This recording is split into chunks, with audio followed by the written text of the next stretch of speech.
ठाकरे बंधू एकत्र आल्याचा सर्वात मोठा फटका कुणाला बसणार? भाजपला की आणखी कुणाला? महापालिका निवडणुका लवकरच होणार आहेत. तर्कवितर्कांचा जोर वाढलेला आहे. ठाकरे बंधूंनी मराठी माणसाला किंवा मतांना आपल्याकडे खेचून घेण्याचा प्रयत्न सुरू केलेला आहे. त्याला हिंदीचं निमित्त ठरलं आणि विजय जल्लोष शिवसेना, ठाकरे गट आणि मनसे राज ठाकरे यांनी केला.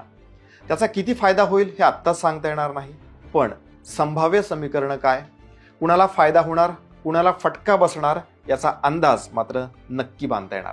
ठाकरे बंधूंनी कोणता प्लॅन आखलाय ज्याचा दणका भाजपला बसू शकतो आणि मराठी माणूस मुंबई पुन्हा जिंकू शकतो? वेगवेगळे मुद्दे आहेत, त्याची चर्चा या व्हिडिओमध्ये करायची आहे, त्यामुळे स्किप करू नका, पूर्ण पहा. पूर्ण पाहिल्याच्या नंतर तुमच्या प्रतिक्रिया कमेंटमध्ये नक्की सांगा आणि सोशल मीडियाच्या सर्व प्लॅटफॉर्मवरून आम्हाला फॉलो करा. नमस्कार, मी प्रदीप. मूड फ्रेश करणाऱ्या मराठी मूडमध्ये आपल्या सगळ्यांचं स्वागत. कोण कुठल्या पक्षात आहे किंवा कोण कुठल्या पक्षात जाणार याचा सध्याच्या काळात काहीच नेम नाहीये, पण आपल्यासारख्या सामान्य मतदारांची मात्र मोठी अडचण यामुळे होत असते. एकतर 3 पक्ष झालेत, इकडून तिकडे उड्या मारणाऱ्यांचं प्रमाण वाढलेलं आहे, त्यात मराठी माणसाला गृहीत धरलं जातंय असे आरोप आहेत. तब्बल 20 वर्षांनंतर उद्धव ठाकरे आणि राज ठाकरे एका मंचावरती आले. या विजय जल्लोषात मराठी माणूसही सहभागी झाला. यावर आम्ही व्हिडिओ बनवलाय, तो नक्की बघा. विजय जल्लोषामध्ये जसा सहभागी झाला तसाच जर का मतदानाच्या रूपानेही मराठी माणसाने पाठिंबा दिला तर काय होऊ शकतं, हा आजचा आपल्या व्हिडिओचा विषय आहे. उद्धव-राज युती. ठाकरे बंधूंमध्ये तसं फारसं काही सख्य नाहीये. दोघांचे पक्षही वेगवेगळे आहेत. मागच्या 20 वर्षांपासून दोघांच्याही वाटा वेगवेगळ्या आहेत. धागा फक्त एकच आहे, तो म्हणजे दोघांनाही सातत्याने येणारं अपयश. अलीकडच्या काही निवडणुकांमध्ये भाजपाने आणि त्यांच्या सोबतच्या काही पक्षांनी त्यांच्यावरती मात केली. आता BMCची निवडणूक होणार आहे. तिथे 20 वर्षांनंतर अखंड शिवसेनेची सत्ता होती. ही सत्ता आता मिळेल की नाही यावरून धाकधूक वाढली असतानाच हिंदीचा मुद्दा ठाकरेंच्या मदतीला धावून आला. त्यानिमित्ताने दोन भाऊ एका मंचावरती आले. मराठी अस्मिता हा भावनिक मुद्दा पुढे करण्यात आला, पण मुंबईत मराठी माणसाबरोबरच खूप मोठ्या प्रमाणावरती हिंदी, दक्षिण भारतीय राहतात, गुजराती, राजस्थानी राहतात आणि मुस्लिम समुदाय देखील राहतो. म्हणजेच भाषिक विविधता या ठिकाणी आहे. पण साधारणपणे 32% वाटा मराठी मतदारांचा आहे, जो निर्णायक ठरतो. मुस्लिम मतदार कुणाकडे वळला? मुंबईत मुस्लिम मतदारांचा वाटा सुमारे 14% आहे, जो मराठी मतदारांप्रमाणेच निवडणुकीत खूपच महत्वाचा ठरतो. तुम्हाला आठवत असेल, लोकसभा आणि अगदी विधानसभा निवडणुकीत देखील मुस्लिम बहुल भागांमध्ये चांगलं मतदान झालं होतं, ज्याचा फायदा महाविकास आघाडीतल्या उमेदवारांना झाला होता. उद्धव ठाकरेंना समर्थन. मुंबईतला मुस्लिम समाजाचा जो कल आहे तो उद्धव ठाकरेंच्या बाजूने आहे हे आम्ही म्हणत नाहीयेत. वेगवेगळ्या TV आणि YouTube चॅनलचे प्रतिनिधी ग्राउंडवरती जाऊन जे रिपोर्टिंग करत होते, मुस्लिम समाजातील सामान्य नागरिकांची मतं जाणून घेत होते, त्यातून त्यांचा उद्धव ठाकरेंना पाठिंबा असल्याचं दिसत होतं आणि नंतर त्याचं मतात रूपांतर झालेलं देखील आपण बघितलेलं आहे. याचं कारण हेच आहे की मुंबईत अनेक वर्षांपासून मुस्लिम समुदायाचं वास्तव्य आहे. पिढ्याने पिढ्या ते इथले रहिवासी आहेत, मराठीच आहेत.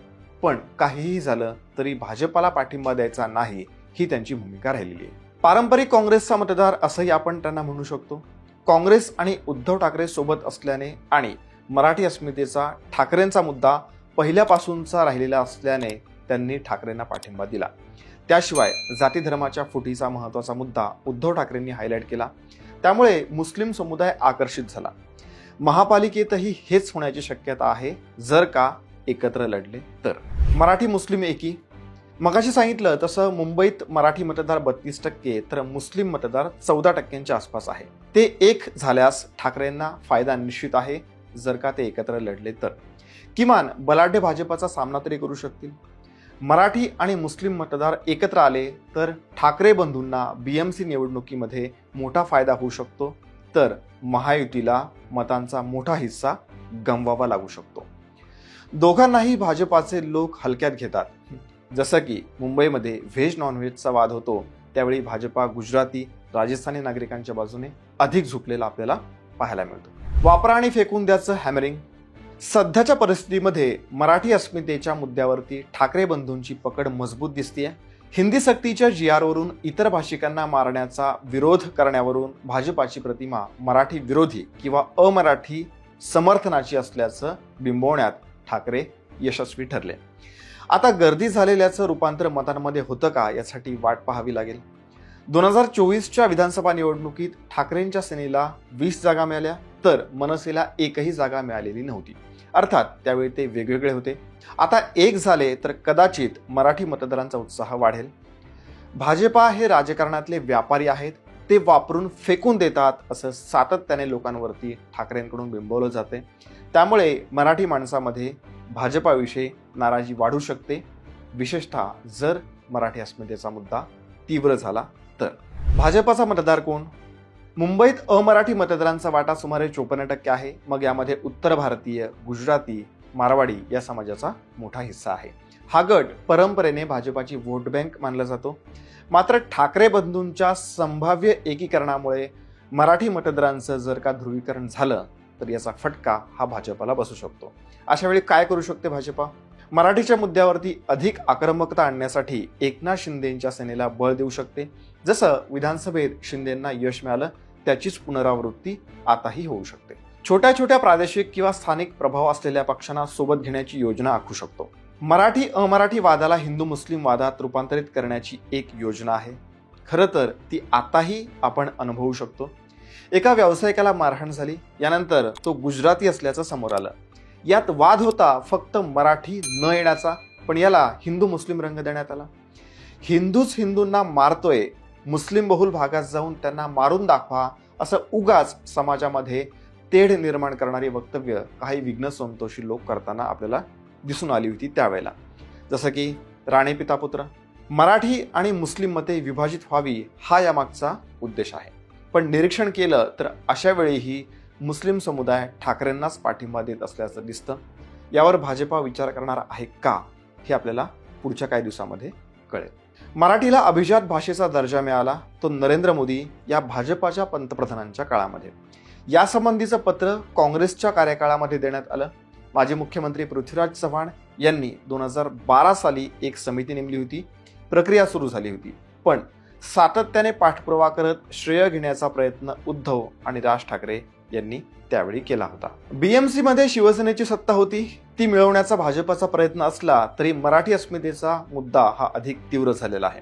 अशात अमराठी माणसाच्या अस्मितेचं रक्षण भाजपा करेल अशा आशयाची विधानं आशिष शेलार किंवा भाजपला करून चालणार नाही. नाहीतर मराठी मतदार दुरावलाच म्हणून समजा. मराठी माणसाला आपल्यासाठी म्हणजे स्पेसिफिक आपल्यासाठी काहीतरी केलं जातंय हा मेसेज जाणं महत्वाचं आहे, जो ठाकरे बंधूंकडून आत्ता दिला जातोय. महायुतीला BMCची सत्ता हवी आहे, पण त्यासाठी मराठी माणसाला नाराज करून कसं चालणार आहे? नाहीतर 2017ला जे झालं पुन्हा 5 वर्ष तेच होणार. तेव्हा कोणता पक्ष मराठी अस्मिता जागे ठेवणार त्यावर मुंबई महापालिकेमध्ये कुणाची सत्ता येणार हे ठरणार आहे. कोणता पक्ष असेल तो कमेंट करून नक्की सांगा. या व्हिडिओमध्ये इतकंच. जय हिंद, जय महाराष्ट्र.